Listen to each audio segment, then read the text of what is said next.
Diolch yn fawr. Diolch yn eto Dduw am gyfle arall i ddod yma i'th di ac i ni'n cyflwyno'n hoedfa i ti ac yn gofyn am dy bresenoldeb, i ti dywallt ysbryd arnom ac i nerthu ni, a byddwn ni yn dyddoli mewn ysbryd a gwirionedd. Trwy gyrhaw wrthym a bendithion hamser, i ni'n gofyn hyn ôl trwy enw ac heddiant i'n harglwydd Iesu Grist. Amen.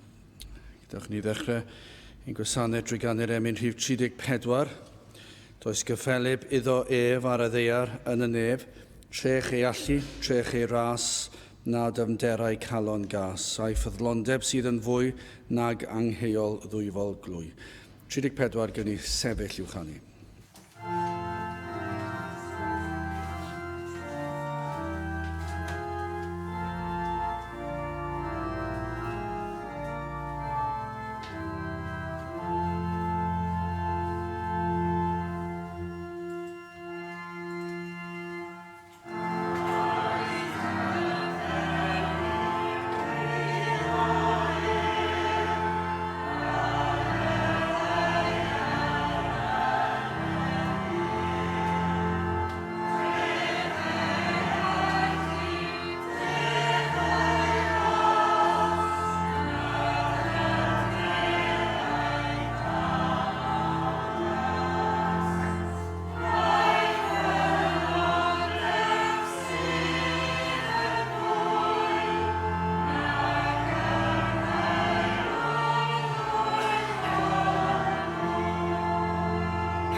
Croes yn gwasanaeth ar ôl yr oedfa fe fi'n aluniaeth ysgafn drws nesaf yn y neuadd.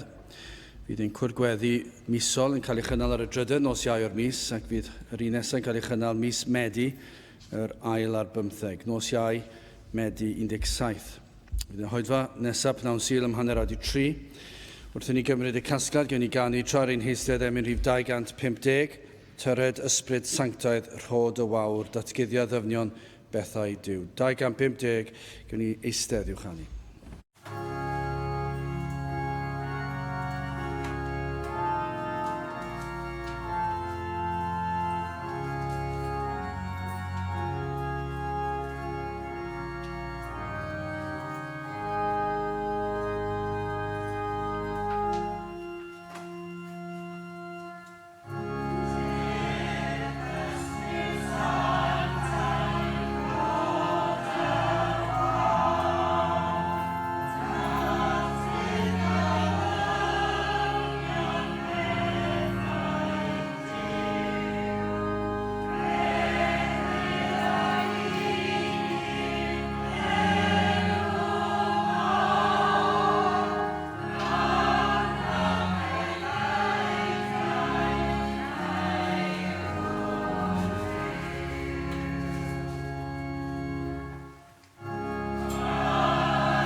Bydd naw'n darlleniad o'r salmau, Salm 89.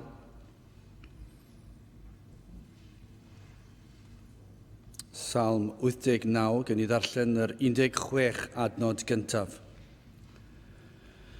Trigareddau yr arglwydd a ddatganaf byth am gennau y mynegaf dy wirionedd o genhedlaeth hyd genhedlaeth, canis dywedais adeiledur trigaredd yn dragywydd yn y nefoedd y sicrhau dy wirionedd, gwneithym amod am hetholedig, tyngais i'm gwas Dafydd, yn dragywydd y sicrhaf dy had di, ac o genhedlaeth i genhedlaeth yr adeiladaf o'r seddfaint di. A'r nefoedd o arglwydd a folianant y ryfeddod, a wirionedd yng nghynulleidfa y saint. Cynnes pwy yn y nef ac ystedlir ar arglwydd, pwy a gyffalybir i'r arglwydd ymysg meibion y cedyrn. Dyw sydd ofnadwy iawn yng nghynulleidfa y saint, ac yw arswydo yn ei holl amgylchoedd. O arglwydd dduw y lluoedd, pwy sydd fel tydi, yn gadarn ior, a wirionedd o'th amgylch. Ti wyt yn llywodraethu ymchwyd y môr, pan gyfodo ei donau ti a'i gostegi. Ti a ddrylliais yr aifft fel un lladdedig, trwy nerth dyfraich y gwasgerais dylynion. Y nefoedd ydynt eiddo ti, a'r ddeodd sydd eiddo ti. Ti a seiliais dy byd a'i gyflawnder. Ti a gerais ogledd a deiau, Tabor a Hermon a lawynychant yn dy enw.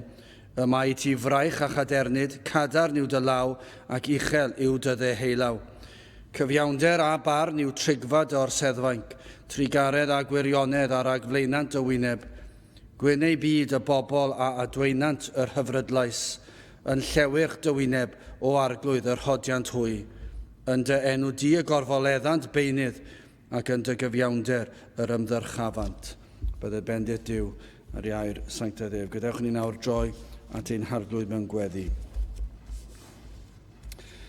Diolch yn I ti unwaith eto, Dduw, am gyfle I ddod yma ger dy fron ac I ddod ata ti fel ein tad ac ein bod yn dod fel plant, yn blant sydd yn crwydro ac yn dy adael di lawr yn aml. I ni'n dal yn dod fel plant, gan ein bod wedi ein mabwysiadu gen I ti, ein bod nawr yn eiddo I ti, ein bod yn aelodau o deyrnas ac o deulu, oherwydd yr hyn a wnaeth yr arglwydd Iesu Grist yn ein lle ar y groes. Ac felly o Dduw, I ni yn llawenhau, yn dod gyda'n calonau trwm yn aml, ac yn dod â'n moliant ger dy fron, ac yn gwybod y dy fod yn gwrando arnom fel dy blant. Yn blant sydd yn dadael di lawr. Rwyt ti dal yn gwrando ac yn trigarhau wrthym, ac I ni'n gofyn I ti trigarhau o'r newydd ar y sil yma. I ni'n gweddio am dy bresenoldeb, ac o Dduw I ni yn galw arna ti, ac yn gweddio yn dair y bydde ti yn trigarhau, ac yn dod i'n plith. I ni yn gweld cyflwr ein celonau ein hunan, ein hangrediniaeth ein hunan. I ni'n gweld cyflwr yr hyn sydd yn cael ei alw yn eglwys yr arglwydd Iesu Grist. Ac o Dduw, I ni methu gweld unrhyw beth yn y dyddiau hyn, unrhyw debygrwydd rhwng yr rhai sydd yn honni bod yn blant I ti a'r hyn sydd yn dy air di. Ac o Dduw, I ni'n torri'n calonau oherwydd hyn. I ni yn tristau wrth edrych ar ein cyflwr ni a chyflwr ein gwlad. Yr rhai sydd yn honni ein bod yn blant I ti, yn gofyn I ti faddau ni am ein methiannau, yn gofyn I ti faddau ni am ein bydolrwydd, yn gofyn I ti faddau ni am y ffaith ein bod yn dyheu am cael dilyn ein llwybrau'n hunan, yn hytrach na dy lwybrau di. Ac felly o Dduw, I ni yn gofyn I ti I gyffwrdd â phob un ohonom, yma ac yna ar hyd a lled ein gwlad. I ni'n gofyn I ti ddod I agor llygaid rhai sydd yn honni bod yn blant I ti, I ni cael gweld ein cyflwr ac I cael gweld ble ydyn ni yn sefyll. I ni yn gofyn I ti o Dduw am y rhai hynny sydd yn bell oddi o'r cliw ar y fengil ac yn gofyn I ti agor I llygaid hwy hefyd iddynt weld ei hangen am yr arglwydd Iesu Grist. O Dduw, mae angen ddirfawr ar yr ysbryd glân I weithio yn ein plith ac yn ein gwlad unwaith eto. Ac o Dduw, I ni methu gweld sut rwyt ti yn cael unrhyw fawl a chlod yn ein gwlad ni. Ac felly yn gofyn I ti mwyn dy enw di mwyn I ti cael y mawl ar bri. I ni yn gweddio ar I ti ddychwelyd ac I ti weithio yn gadarn ac yn rymus unwaith eto. Rwyt ti'n abal I wneud o rwyt ti wedi delio ar eifftiaid, rwyt ti wedi delio ar sawl cenedl y gwrthwynebus. ac yr wyt ti'n gallu tynnu lawr gyda'r un gair o'r chymyn. Ac felly o Dduw, gydag un gair o'r chymyn, yr wyt ti yn gallu trawsnewid cyflwr gwlad. Ac felly yn gofyn I ti o Dduw I ddod ac I weithio yma yn ein plith. A byddi di yn dod ac yn tywys ac yn dwy'n pobl ata ti dy hun, ac byddi di yn cael y clod am hyn oll. Felly o Dduw, I ni'n cyflwyno'n hoedfa I ti ac yn gofyn I ti fod yma'n bresennol I nerthu bob yr un ohonom yn ein haddoliad. Bydd ein haddoliad yn cael ei wneud mewn modd sydd yn dy blesio ti, mewn modd sydd yn barchus ohono ti, mewn modd sydd yn dangos ein bod yn dyheu am dy gwmnïaeth a'r bresenoldeb yn ein plith. Nertha ni felly yn ein haddoliad a tyr lawr ein plith. I ni'n gofyn hyn oll felly trwy enw ac heiddiant ein harglwydd Iesu Grist. Amen.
Yn hymyn nesaf fydd canta 3. Mi dafla maich oddi ar fy ngwar wrth deimlo dwyfol loes. Canta 3 gwn I sefyll uwch ani.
Fe ddaw yn testyn o lyfr y Salmau, Salm 89 ac adnod 15. Gwyn ei byd y bobl a adweinant yr hyfrydlais, yn llewyrch dywyneb o arglwydd y rhodiant hwy.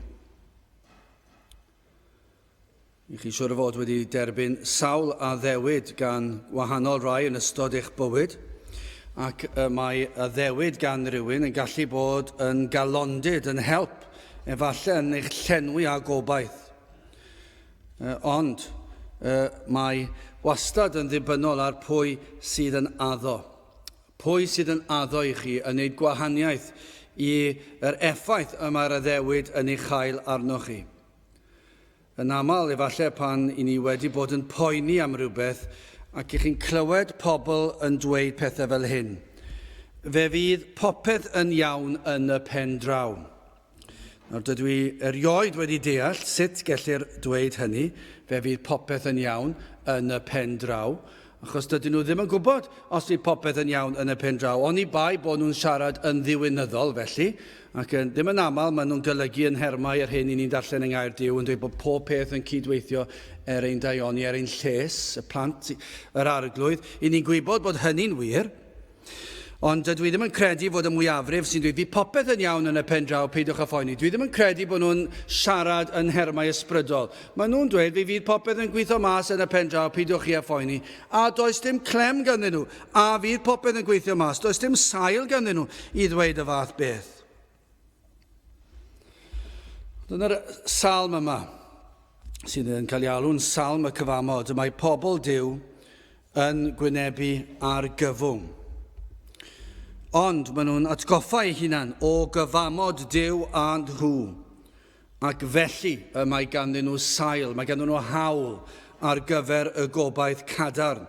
Adnod 3 a 4, gwneithym amod am hetholedig, tyngais i'm gwas Dafydd, yn dra gywydd y sicrhaf dyhad di, ac o genhedlaeth i genhedlaeth yr adeiladaf dy o'r seddfainc di. Nawr, ar ôl i chi glywed geiriau felly gan eich Duw, i chi'n gwybod, dyna i chi gadernid, dyna i chi wahaniaeth pan mae'r un sydd yn addo, ac mae ef yw y Duw holl alluog. Dyna i chi wahaniaeth pan mae rhywun sydd efallai chi'n nabod, rhywun sydd yn byw lawr y stryd, dweud fi popeth yn iawn yn y pen draw, dwi'n ddim yn eich lloni chi rhyw lawer nag yw. Ond pa mae'r arglwydd yn addo i chi, dyna i chi wahaniaeth. Pa mae'r un na all ddweud celwydd yn addo i chi. Ac nid yn unig methu dweud celwydd, ond yr un sydd yn abal gwneud pa beth bynnag a fyno. Dyna i chi wahaniaeth, dyna i chi galondy, dyna i chi obaith gadarn pan i chi'n cael addewid gan Dduw. Ac mae'r salmydd yn canu am gyflwr gwynfydedig, y sawl sydd ar Duw yma yn dad iddynt. Os ych chi yn Gristnogion yma heddi, yna i ni yn gwybod fod y Duw yma, Duw holl alluog, yn dad i ni. Ac felly, dyna chi galondyd, dyna chi gwyn eich byd, y sawl sydd ar Duw yma yn dad iddynt, yn ogoniant iddynt, ac hefyd yn amddiffynfa iddynt. Dyna chi yr cadernid i fynd trwy bob dydd. Mae bywyd mor anodd yn diwy, pan i ni ddim yn gwybod yr hyn sydd o'n blaenau ni. Ac os dychymyg da chi, fe allwch chi ddychmygu'r gweitha o bob dydd, o'r hyn all ddigwydd. Yr hyn sydd yn gallu dod ar ein traws, ac cyfnod gwyliau haf yn aml mae'n achos o bryder, gyda'r holl deithio a'r holl bethau gall ddigwydd, ac i ni'n aml yn meddwl beth fydd ein cyflwr ar ddiwedd y gwyliau. A fydd ein bywydau fel yr oedden nhw cyn y gwyliau. Dwi'n aml yn meddwl yn mynd nôl i'r ysgol, ac yn meddwl am gymaint o blant sydd yna. Yn ein ysgol ni, ymhell dros 450 a'r holl staff, tua 50 a'i holl deuluoedd, ac yn meddwl, a fyddwn ni'n mynd nôl i sefyllfa wahanol, a fyddai'n mynd nôl i ddosbarth, lle bydd na rhyw dristwch ofnadw wedi taro'r dosbarth, ac bod rhaid ni ddelio a triol helpu. Dydyn ni ddim yn gwybod neu'r athrawon neu'r ysgol arall cyfagos i ni'n nabod yn dda. Mae gymaint o bobl, dwi'n ond yn ein dinas fach ni, dwi'n ond yn un ysgol, heb sôn am yr holl ysgolion, ac i chi'n darllen ar y newyddion yn aml, ac i chi'n meddwl, dyna chi bryder sydd yn gallu bod bob bore pan ni'n deffro. Ond i'r Cristion, mae yr Duw holl alluog yma yn dad, yn ogoniant ac yn amddiffynfa i'w blantau. Ac felly pan y mae e'n addo, bod rhaid i ni fynd trwy cyfnodau anodd, y mae e'n addo bod gyda ni ac ein bendithio ni. Wel, y mae'r salmydd yma'n canu am y Duw sydd yn addo. Duw y cyfamod, y Duw sydd llawn addewidion, ond un sydd yn abl i gadw ei addewidion. Ond dwi eisiau edrych ar yr adnod yma'r 15fed, gwyn ei byd y bobl a adweinant yr hyfrydlais. Dyna chi air. Mae'r gair yna'n air hyfryd. Dwi'n yn gwybod os yna air tebyg yn Saesneg, dwi'n yn cofio beth yw'r gair Saesneg amdano fe. Allai fod yn weddol sicr chi, dwi ddim yn mor neis, dwi'n mor dda ar gair hyfrydlais. Mae'r gair yna'n air hyfryd. Hyfrydlais. Wel, yn gyntaf, cliw methiedig dwi eisiau edrych yno. Yn ail, cliw achubol ac yn olaf ac yn fer cerddediad goleuedig. Wel, yn gyntaf, y cliw methiedig yma. Wel, os ych chi'n nabod ein teulu ni o gwbl, fyddwch chi yn gwybod bod yna lawer ohono ni yn dioddef o gliw gwael. Ac mae'r sgwrs yn aml yn gallu bod yn ddiddorol. Dim un person yn siarad am yr un peth, a pawb yn siarad am sgwrs gwbl wahanol, ac rhywsut neu gilydd falle'n dod at y diweddglo, ac neb yn ymwybodol o'r peth. Ac i'r rheini sy'n gallu clywed, mae e'n rhyw achos o adloniant i wrando ar sgwrs ambell waith, pa nad oes neb yn deall ei gilydd. Ond y mae diffyg cliw, y mae e'n achosi anhawster ond yw e. Y mae e'n anabledd sydd yn gallu effeithio sawl rhan o fywyd. Ac wrth i ni fynd yn hun, bydd y mwyafrif ohono ni'n dioddef ohono fe, ond y mae llawer yn dioddef o hyn mewn ffordd llawer mwy difrifol yn ystod ei bywydau tra'n ifanc. Ac felly mae e'n dod ag anhawsterau. Yn amlwg y mae'n gallu golygu nad ydych chi'n clywed yr hyn y mae pobl yn ei ddweud, ac felly ar sail nad ydych chi'n clywed yr hyn maen nhw'n ei ddweud, i chi'n colli allan rhywsut. Dydych chi ddim yn rhan o'r drafodaeth. Ac felly, i chi fyna yn y sgwrs, ond i chi ddim yn rhan o'r drafodaeth, achos chi ddim yn ei clywed nhw. Ac mae yna rai yn sicr ddim yn siarad yn eglur, ac ar sail hynny, chi ddim yn ei clywed nhw. Chi ddim yn deall be maen nhw'n ei ddweud, ac mae yn anodd. Dychmygwch chi petai chi ddim yn rhan o sgwrs, ond i chi yn rhan ohono fe. Ond i chi ddim yn deall, mae yn anodd. Ac efallai bod yna rhyw benderfyniad yn cael ei wneud, ac i chi ddim yn wybodus o'r hyn a benderfynwyd. Pam? Doeddech chi ddim wedi glywed e, felly chi wedi colli allan fyna. Mae hefyd yn gallu golygu camglywed. Ond nid yw hwnna'n bosib, i chi wedi clywed yn iawn, ond i chi wedi camglywed. Ac felly yn hanner derbyn y wybodaeth, ond falle chi wedi colli'r rhan bwysica, ac hyn yn arwain at bob math o anhawsterau. Ond nid yw'n gallu achosi brifo teimladau mewn sawl ffordd. Yn gyntaf, os i chi wedi camdeall rhywun, neu rhywun wedi dweud rhywbeth ydych chi, a chi wedi clywed y tôn y llais. Mae hwnna'n rhywbeth yn diwe. Ac am y tôn, mae'r un frawddeg gyda tôn wahanol yn gallu golygu sawl peth. Ac os i chi wedi clywed y tôn y llais, fe allai frifo'ch teimladau chi. Neu chi wedi clywed un gair, ac felly mae hwnna wedi brifo'ch teimladau chi. Ond nid awe unigrwydd. Dychmygwch chi y sefyllfa yma, yr unigrwydd, eraill y mwynhau'r sgwrs a'r cwmniaeth, ond maen nhw'n ffeindio fe'n drafferth i siarad â chi, oherwydd bod rhaid ail ddweud. Ac felly, yma'r unigrwydd a ddaw. Mae diffyg cliw yn broblem fel sawl anabledd yma'r anabledd amrywiol mewn bywyd. Ond diw, o'n i'n edrych ar y funud ar yr anabledd yma o methu clywed. Ac falle neb yn meddwl bod e'n anabledd, ond yna falle siarad lawr, hwnna yw'r gweithio fe. Siarad lawr dy rwy'n fel bethau nhw'n blant bach, neu ddim yn deall, ac felly yn agor i ceg mewn ffordd fel bethau nhw ddim yn deall, a maen nhw'n deall yn iawn. Yr unig broblem, dyn nhw ddim yn clywed y geiriau. Mae yna gymaint o broblemau i ddiffyg cliw. Ond os newch chi addasu hynny nawr i'r byd ysbrydol, cliw methiedig yn ddigon anodd bob dydd yn ein bywydau bob dydd, ond yn ysbrydol. Mae pob un ohonem wedi'n geni yn fyddar yn ysbrydol. Nawr dwi'n gwybod allwn ni ddefnyddio'r darlun sydd yn yr ysgrythyr o pobl sydd yn ddall yn ysbrydol, neu methu blasu, melystra ar efengil, a'r synhwyrau yma, y cliw, y golwg, yr blas. Y teimlo, maen nhw wedi marw yn ysbrydol. Mae sawl darlun yn does o gyflwr ysbrydol yr enaid. Ond yma heddi ni'n edrych ar yr rhai sy'n methu clywed. Chi sydd yn fyddar. Adnod 15, gwyn ei byd. Gwyn yw eich byd os chi'n gallu clywed. Diolchwch amdano fe, achos mae'n help mawr ar gyfer bywyd pob dydd. Pan ych chi'n clywed pob un gair. Chi'n rhan o bopeth. Ond gwyn yw eich byd, y bobl a dweinant yr hyfrydlais. Gwell yw eich byd. Sdim ots os ych chi'n fyddar, ond os ych chi'n gallu clywed yr hyfrydlais yma. Os mae gwyn ei byd y bobl a dweinant y hyfrydlais, yna felly y gwrthwyneb sydd yn wir am y gweddill. Ond nid yw mae'r rhaid bod yn dyw e. Felly, nid gwyn ei byd, tywyll yw ei byd, y sawl nad ydynt yn adnabod yr hyfrydlais. Mae'n rhaid, dyna i chi'r synwyr cyffredin ysbrydol fan hyn. Does dim eisiau grad diwynyddol i ddeall na, nag oes. Gwyn ei byd yr rhai sydd yn adnabod, yn clywed ac yn adnabod yr hyfrydlais. Felly, fe allan ni weithio fe allan, nid gwyn ei byd yw yr rhai sydd ddim yn clywed yr hyfrydlais. Yr rhai sydd yn drwm eu clyw yn ysbrydol felly, mae bywyd nhw yn tywyll yw ei byd. O be mae llawer yn y byd yma, dydyn nhw ddim hyd yn oed yn clywed y geiriau. Yr hyn mae'r adnod yn ei ddweud yw gwyn ei byd y bobl a dweinant sydd yn adnabod, sydd yn caru, sydd yn adnabod yr hyfrydlais.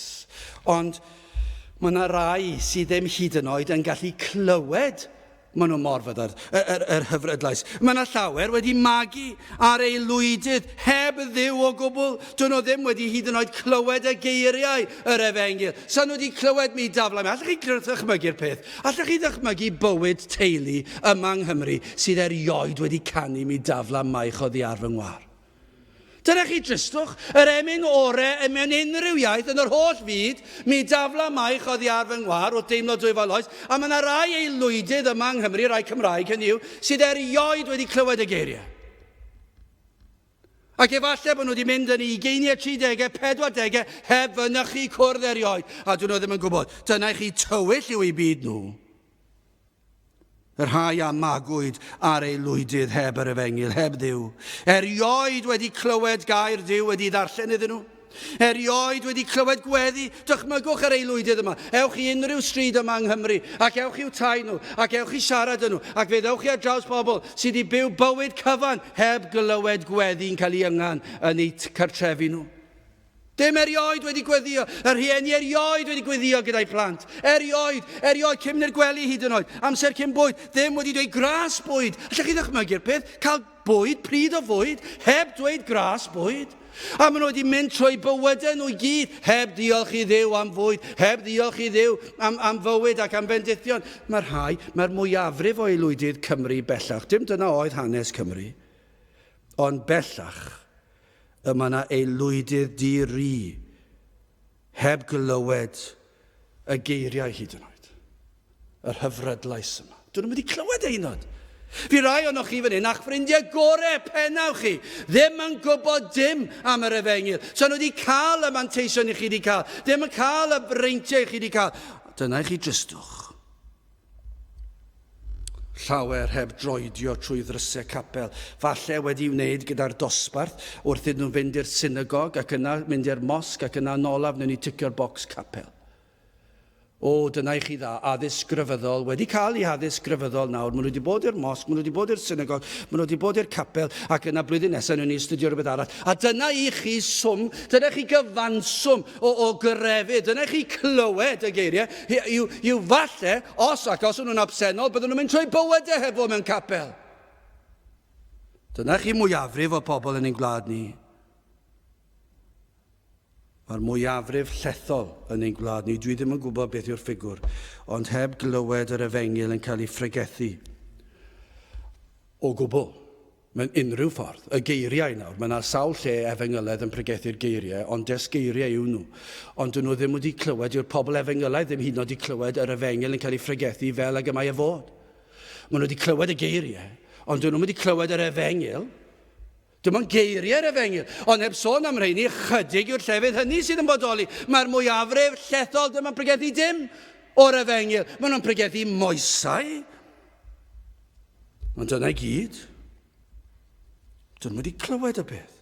Ond nid yw'n wir am gwledydd y byd, Ond nid oes na sawl gwlad wedi cael ei drysau yn llwyr at sain yr hyfrydlais o'r Efengyl. Maen nhw wedi wneud yn ddeddf gwlad i gael drws i rwystro pobl rhag dod ar Efengyl i fewn. Does dim hawl dod â Beibl mewn. Ond nid dyna yw cyflwr gwledydd mewn sawl man. Maen nhw wedi cael drysau yn llwyr. Cryfyddau eraill, ond nid ydyn nhw wedi disodli Duw. Maen nhw wedi addoli ei lunod. Maen nhw wedi clywed ers yn blant efallai llawer i ni meddwl yn ein gwlad ni heddiw. Efallai yn wahanol i'r rhai ni newydd i ddisgrifio nawr. Yma yna rhai sydd wedi clywed yr Efengyl. Maen nhw wedi clywed y geiriau. Maen nhw wedi cael rhyw fath o fraint.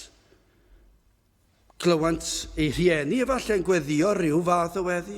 Clywant air Duw yn cael ei ffrigethu, ac efallai rhai wedi clywed i cael ei ffrigethu'n ffyddlon, ac wedi cael ei egluro, ac wedi cael ei drafod, a maen nhw wedi clywed yn y capel, y gwersi ysgosil, ac yna wedi cael ei magu. Maen nhw wedi clywed y geiriau, gweld effaith efallai, gair Duw ar fywydau rai pobl. Maen nhw wedi gweld rhai trwedigaethau. Mae yna rai yn ein plith ni wedi cael clywed y geiriau.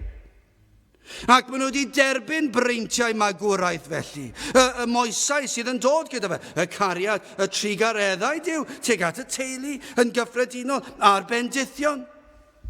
Ac bod nhw wedi clywed, dydyn nhw ddim wedi nabod. Ond nid yw'n wir am rai ohonoch chi. Mae yna rai fan hyn, ac efallai'n ganran fawr o feddwl am y cynlleied ohono ni sydd yma, i chi wedi clywed yr Efengyl, mwy na'r mwyafrif o bobl ein gwlad ni. Chi wedi clywed yr geiriau i'r hyfrydlais. Ond ydych chi ddim wedi adnabod e. Ioan 10 adnod 27, y mae fy nefaid i yn gwrando fy llais i, a mi a'i hadwain hwynt, a hwy am canlynant i. Dyna beth mae'n gair Duw yn dweud, bod defaid yr arglwydd yn gwrando yn gyntaf, ac maen nhw'n ei ddilyn, maen nhw'n adwain, ac mi a'i hadwain hwynt, a hwy am canlynant. Maen nhw'n dilyn y llais y bugail, maen nhw'n adnabod, mae'r bugail yn adnabod nhw, a maen nhw'n adnabod y bugail. Ond y rhai yma sydd yn clywed y geiriau ond ddim yn ei adnabod, dydyn nhw ddim fel defaid yr arglwydd, yn adnabod y llais a dilyn. Dydyn nhw ddim eisiau ddilyn.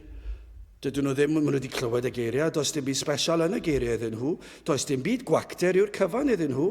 Maen nhw wedi clywed y llais, maen nhw'n gweld eraill yn ymateb i'r llais, maen nhw'n gweld y ffordd maen nhw'n canu am yr hyfrydlais yma, ond dyn nhw'n gweld beth yw'r holl firi yma, beth yw'r holl ffys yma, am y sain yma, dwi'n golygu dim iddyn nhw, dydyn nhw ddim yn adnabod llais y bugail. Mae'r rheswm, dwi'n ddim yn fugail iddyn nhw. Dyn nhw'n mynd i'n nabod e. Mae'n gwaith hyd yn oed. Mae mwy na dim ond dyw e ddim yn hyfrydlais iddynt. Mae hyd yn oed yn lais sydd yn achosi caledwch ynddynt. Hyd yn oed cysineb, ond nid yw hwnna'n wir. Fe allan ni dystio hyn dros yr degawdau diwetha, i ni wedi profi fynd o. I ni'n gweld y rhai sydd yn dod o fewn cliw yr hyfrydlais, ond ddim yn ei adnabod, ond mae'r hyfrydlais yn bopeth ond hyfrydlais iddynt. Mae'n achos o gasineb.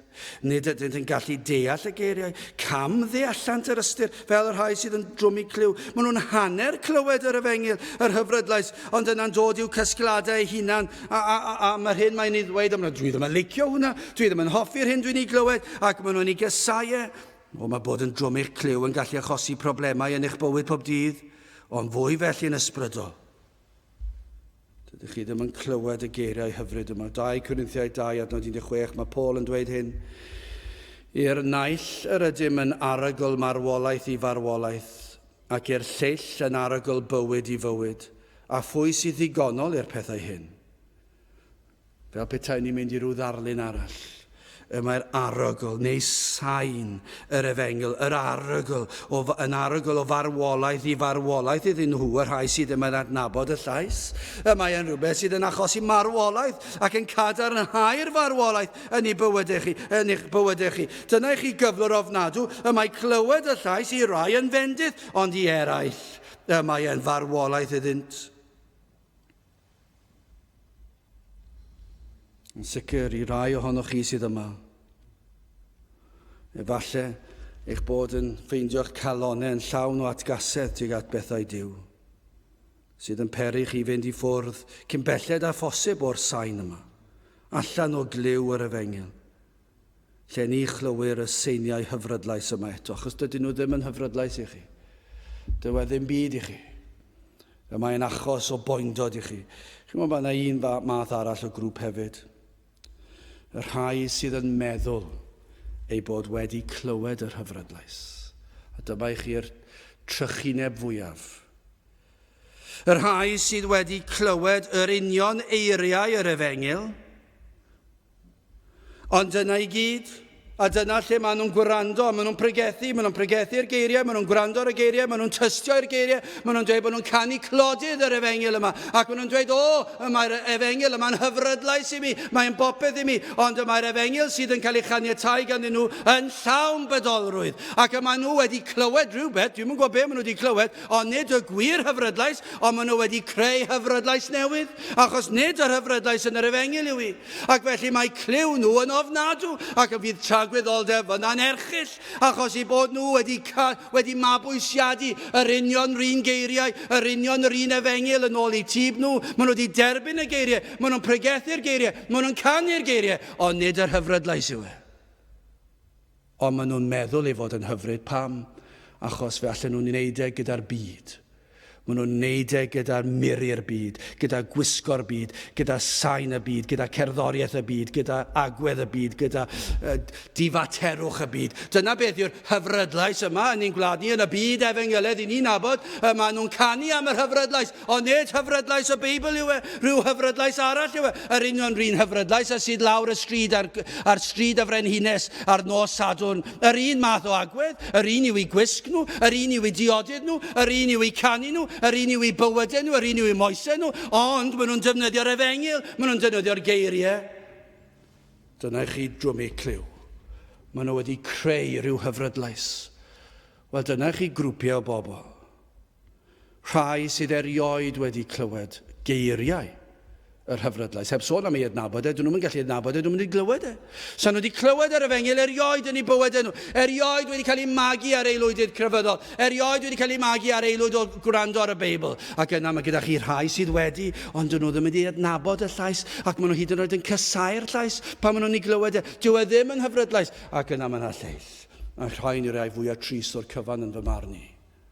Maen nhw wedi creu hyfrydlais newydd o defnyddio'r un geiriau. Yr un, wel, dim cweit yr un Beibl, ond maen nhw wedi creu rhyw Beibl bach newydd ac yn defnyddio'r geiriau yna i siwtio nhw, a wedi creu athrawiaethau eu hunan.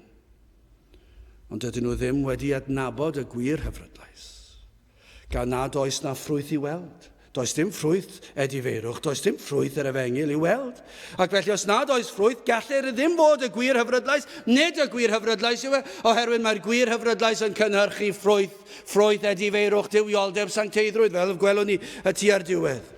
Gyda chi ni symud ymlaen, dyna chi cliw methiedig, ac dyna chi drychinebus yw cliw methiedig. Ond beth am gliw achubol?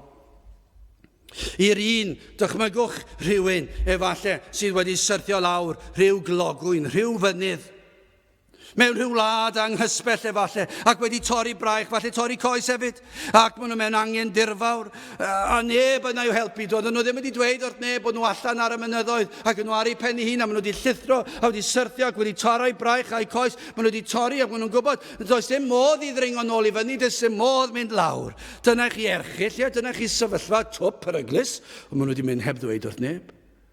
Ffôn symudol ganddyn nhw, ond beth yw gwerth hynny yn y dyddiau yma, achos does dim signal yn unlle, nag does? Ewch chi unrhyw le yng Nghymru, gewch chi ddim signal i gallu ffonio unrhyw un. Felly beth yw gwerth ffôn symudol ar ochr mynydd, a chi wedi syrthio, a chi ddim wedi dweud wrth neb, ac maen nhw fyna, ac falle wedi bod am 2-4 awr, a mae'r coes yn gweidi, y fraich yn gweidi, ac maen nhw wedi torri'r goes, ac maen nhw'n dirywio, mae sioc yn dod i fewn.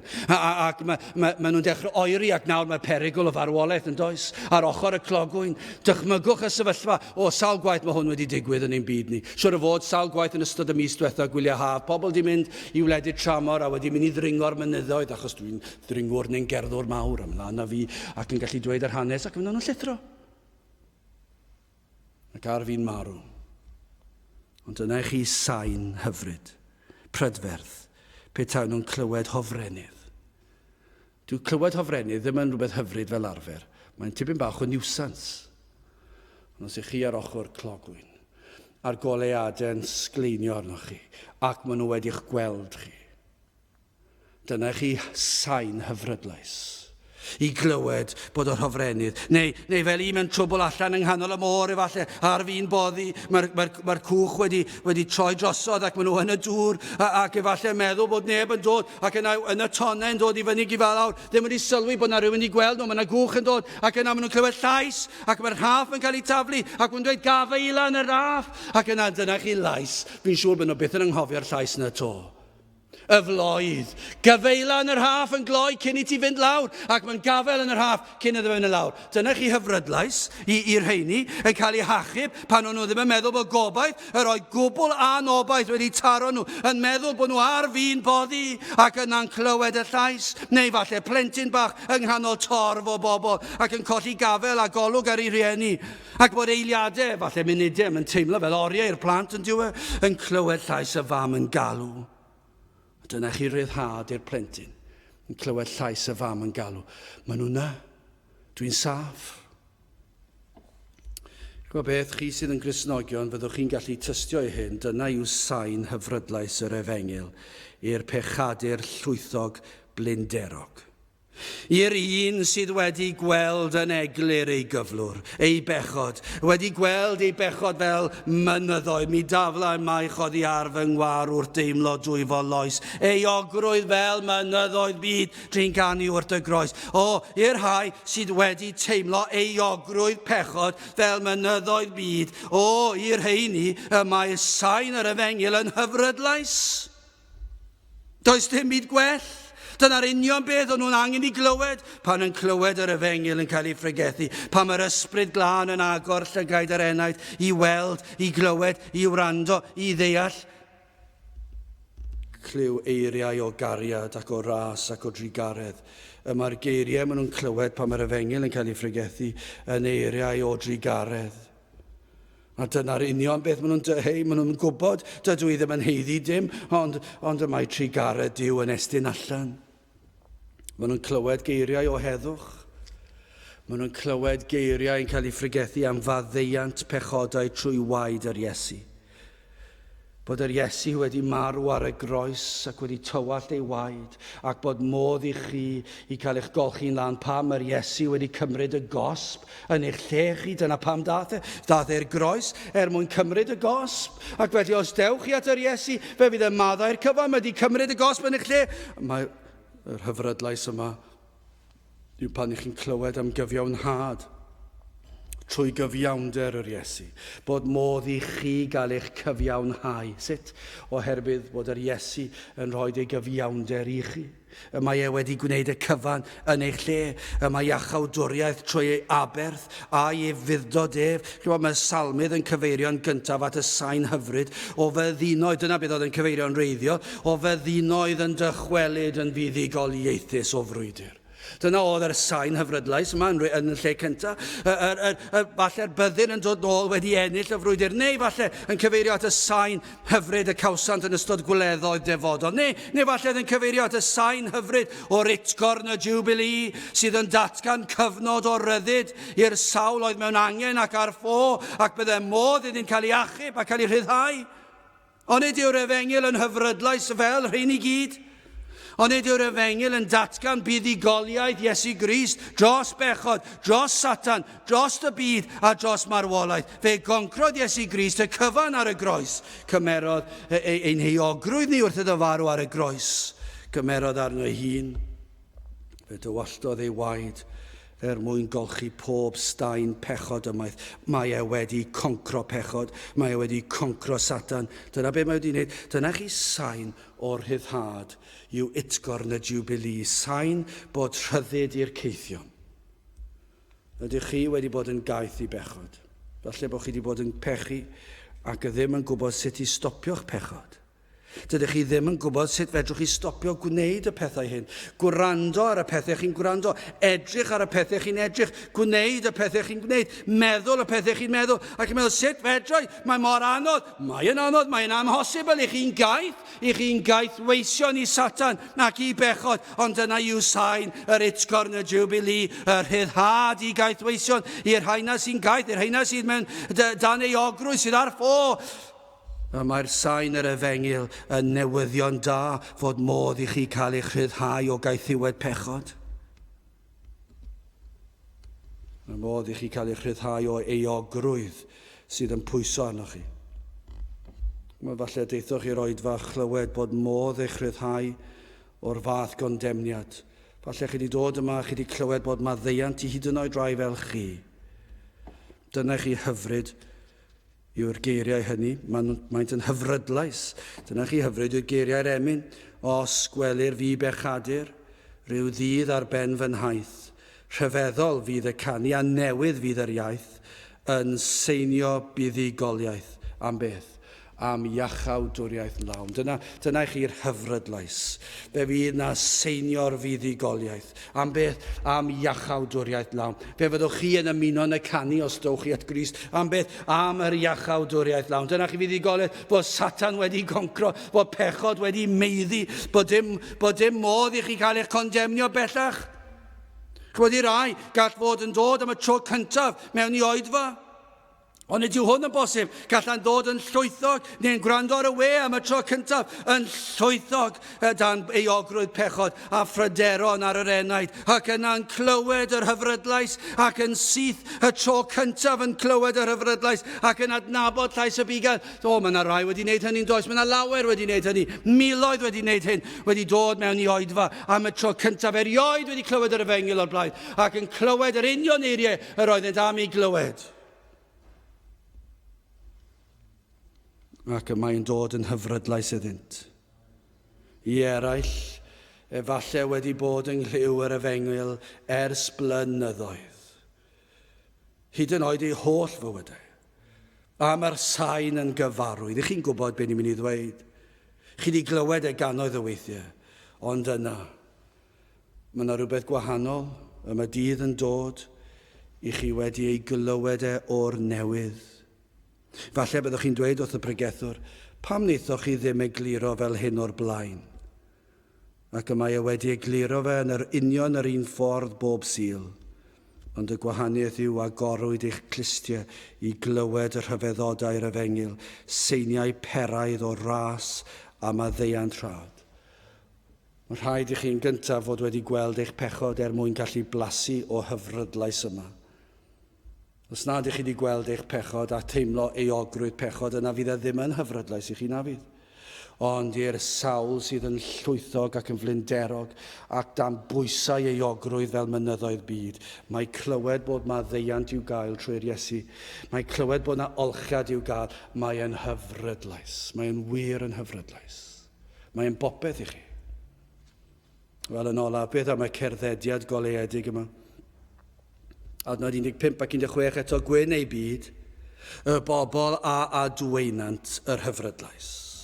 Yn llewyrch dy wyneb o arglwydd yr hodiant hwy, yn dy enw di y gorfoleddant beunydd ac yn dy gyfiawnder yr ymddyrchafant.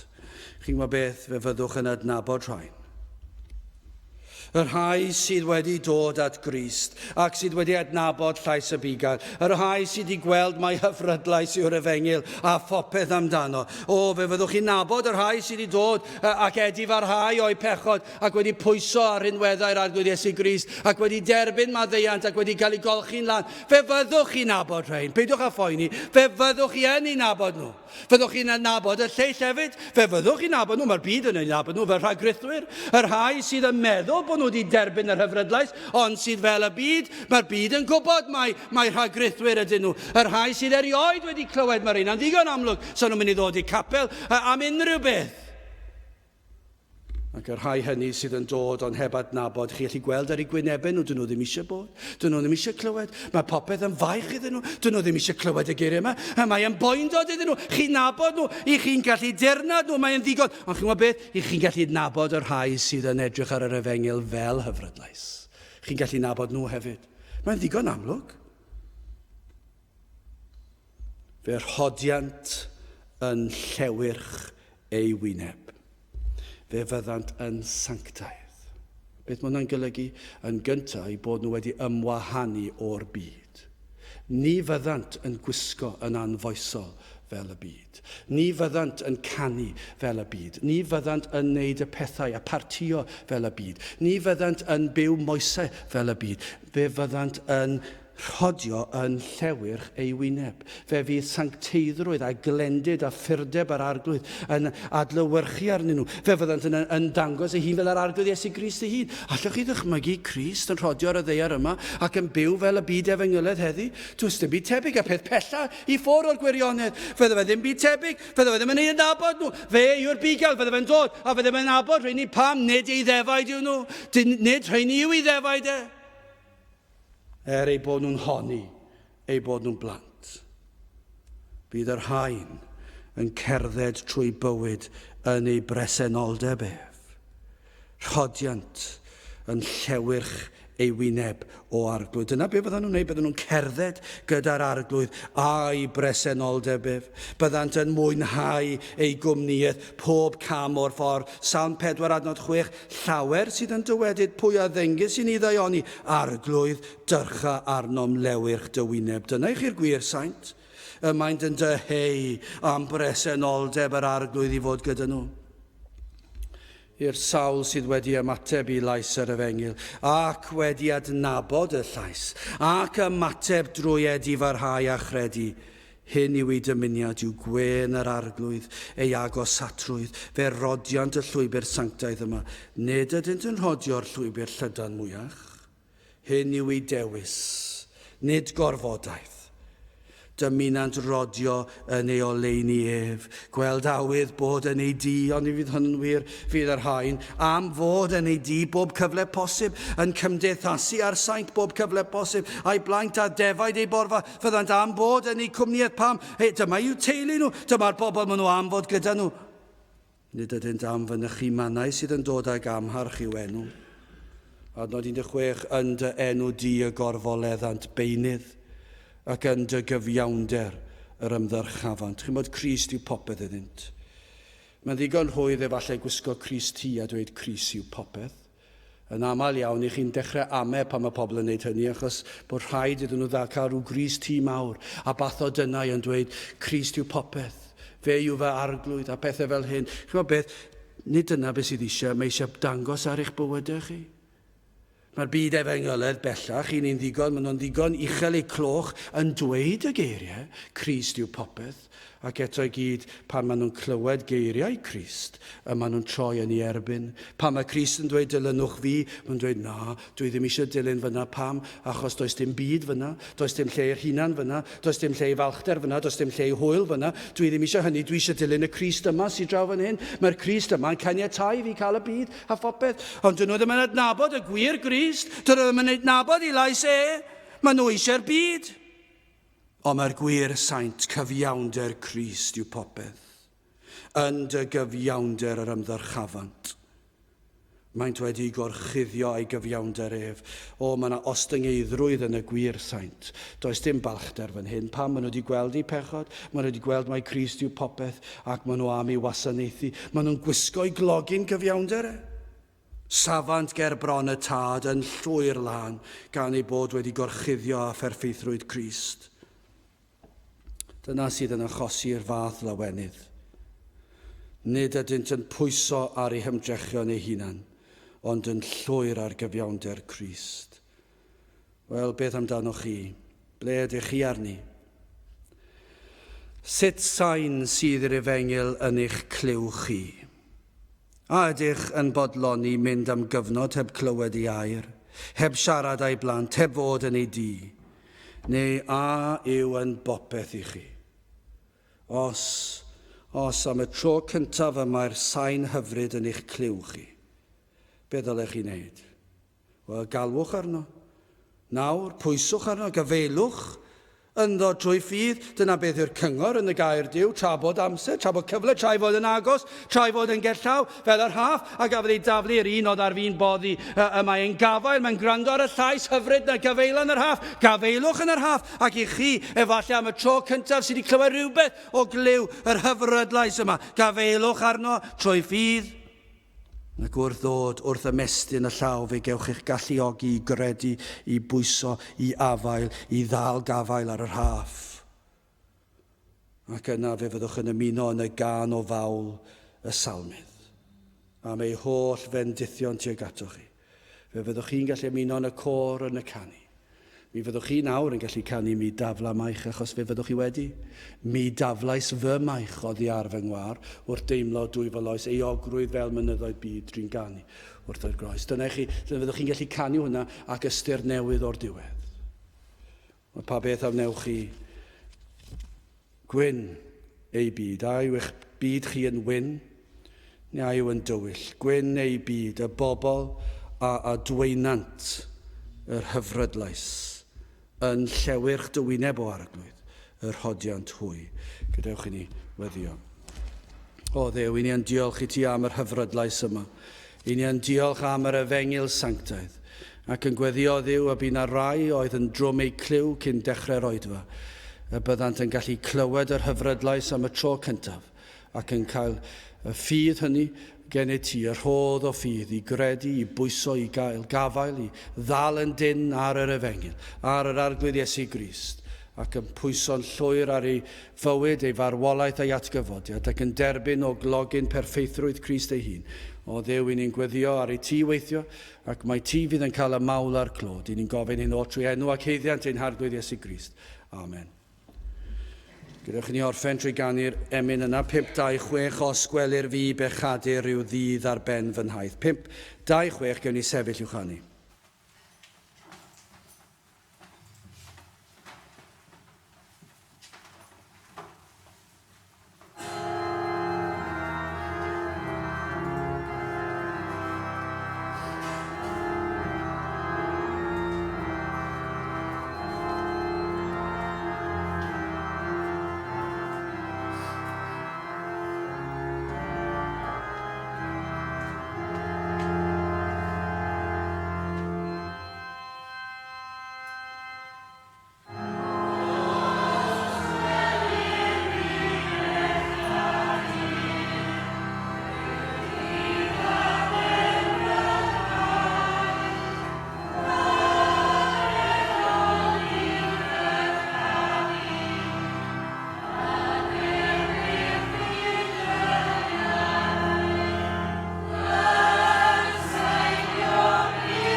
A nawr bydd wedi ras ein harglwydd Iesu Grist a chariad Duw, a chymdeithas yr ysbryd glân, fod gyda chwi oll hyd byth. Amen.